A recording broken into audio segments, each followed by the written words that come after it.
NBA, we got game one between these two, the Bucks and the Celtics. Today, their Eastern Conference semifinal series. What about the regular season series? Go back to November 12th. Bucks down to 3, under 20 seconds to go. Grayson Allen, he's emerged in Chris Middleton's absence in these playoffs. Knocks down to 3, forces overtime. His nickname is Debo or G-Money. I'm not kidding. Dennis Schroeder's not on the team anymore. Traded to Houston as part of that Daniel Tice deal, but he did get 38 on this night, and the Celtics did get a win, 122-113 in overtime. December 13th, a little more than a month later, that's how calendars work. It's Jason Tatum. He was a force. 42 points on the night, made 7 threes. Remember the questions about the Celtics team right about this point of the season.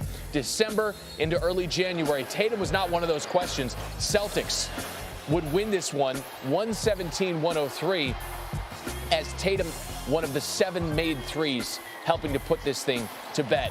Spin it forward, not too far after. We're Christmas Day, and the Bucks come roaring back, and they're in Milwaukee. Drew Holiday short on the 3. Chris Middleton a rebound, finding Giannis Antetokounmpo inside. Bucks down just 2. Next Bucks possession, same score. Holiday to the Greek Freak layup and 1. The Bucks, once down as many as 19 points in this one. They come all the way back, and the Celtics would momentarily regain the lead. They're up 2 here. Holiday block, George Hill, offensive rebound. Wes Matthews a 3. Dorothy Mantuz is a saint. Wes Matthews knocking down a 3. 117-113. The Bucks get that win. April 7th, Jaylen Brown is going to chase down Giannis seriously and swat it at the rim. Later, Giannis, though, going to get his revenge. We meet again at the rim. I, too, can block your attempts. It was Brown trying to throw down the hammer. That didn't go. Drew Holiday later to Bobby Portis. Tie ball game. Bobby? And then Holiday, later with the Bucks up 1, is going to miss this, but nobody boxes him out. Gets his own rebound, and he goes up and in over Grant Williams. 127-121. The Bucks win. This is why you got a season series split. NBA analyst Corey Alexander is with us this morning with this series now tipping off. Corey, just hours away. Want to get a theme going this morning. We'll call it slowing stars. Okay, you give us the team's best chance to try to contain an opposing superstar. Let's start with Boston, trying to bottle up Giannis. What's the most effective strategy to do that? Well, Randy, from the beginning of the game, it's going to have to be Al Horford. Al Horford has the size, he has the strength to try to slow down Giannis. He doesn't have the foot speed, so that's where Grant Williams comes in. And when you think about Grant Williams, who's done a very good job in limited minutes on Giannis throughout this season defending him, he has the quickness, the speed, the strength, but he doesn't have the size. So Giannis can shoot right over top of him. So the reality behind this is you can only slow Giannis. You can't stop him, and it's going to take a team effort from the Celtics. It's going to be 10 defensive eyes on him every time he touches the basketball to try to slow him down, and still that may be a difficult task. Well, so Giannis has gotten his against the Celtics in 12 career playoff games. He's averaging 27 points per. Across last season's title run, though, he averaged better than 30 a game. So we'll see what happens with Game 1 today at 1 Eastern on ABC. The one right after that. On SportsCenter, yes, Joel Embiid is out indefinitely with a right orbital fracture. Yes, his team was up nearly 30 at the time it happened against the Raptors. Yes, that's going to deal a massive blow at Philly's shot to get through the Heat in their semifinal series. No, Doc Rivers doesn't regret how things happened leading up to that point.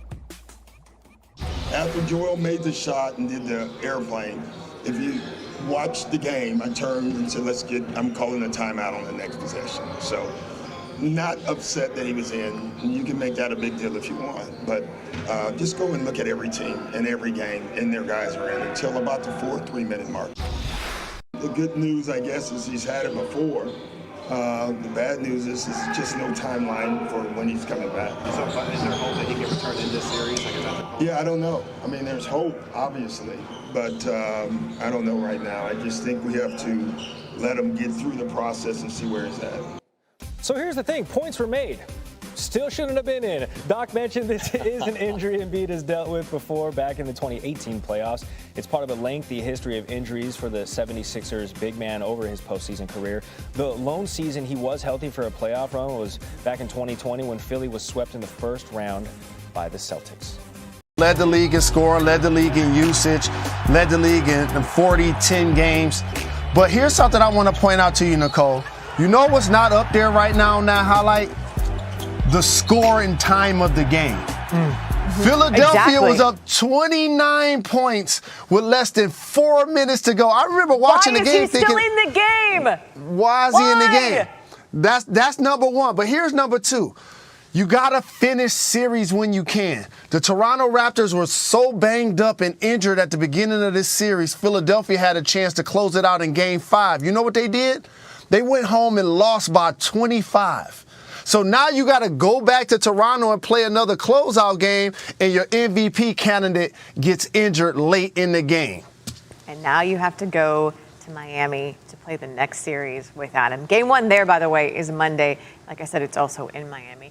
Mr. Jalen Rose, thank you very much. Thanks a lot. Appreciate the love. Remember that the NBA playoffs, they actually roll on. Much more post-game coming from both sides. So the big story out west, the advancement of Memphis out east. The Sixers begin the Eastern Conference semis on Monday in Miami without Joel Embiid, recovering from a right orbital contusion, mild concussion in the series clincher over Toronto Thursday. He's out indefinitely. Stunning piece of news for the Sixers. Happened late in the game with the Sixers up 29, leading to plenty of second guessing on why he was in there. NBA players have been beset, especially superstars, this postseason. What a development. And for more, we welcome in our Tim Bontemps. He's been with the Sixers all season long. Tim, welcome inside. Where does this injury leave the Sixers right now?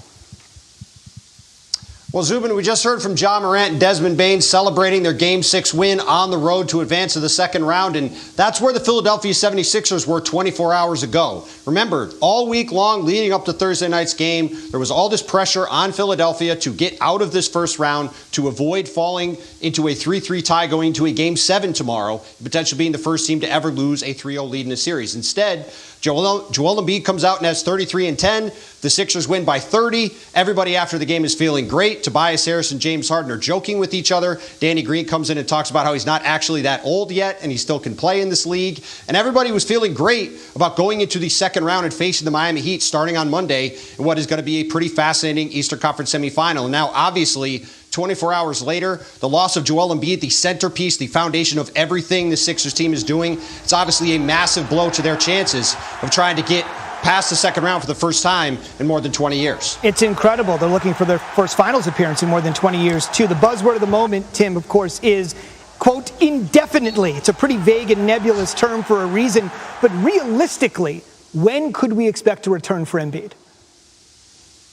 Now, 4 years ago, Zubin, Joel Embiid actually had a similar injury, and Markelle Fultz, his teammate, ran into him, and he suffered a left orbital fasciitis. In that instance, he immediately had surgery and was out for 3 weeks. This time, the Sixers have made a point of saying, or I should say, they have not said that Joel Embiid has to have surgery. So there's at least some hope that potentially he could come back a little bit sooner. But I think more than anything, Joel Embiid all season long, Zubin, has talked about the fact that he was able to power through this year and play through injuries and be on the court in a way that he never has been before. And he was really able to shed the questions about durability that have dogged him throughout his career.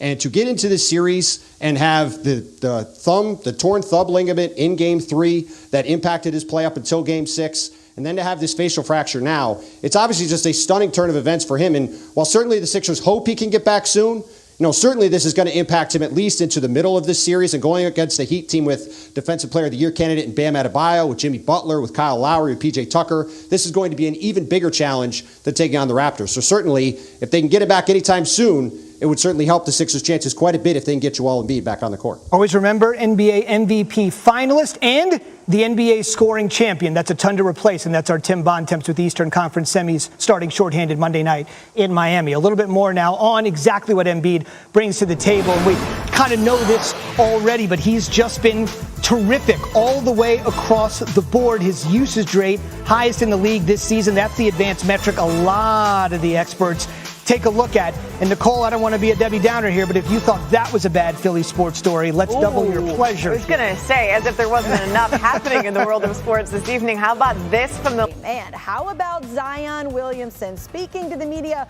for the first time since September? He didn't play this season, but he said he cannot wait to re-up with the Panthers. Zion is eligible for a 5-year, $181 million max rookie extension.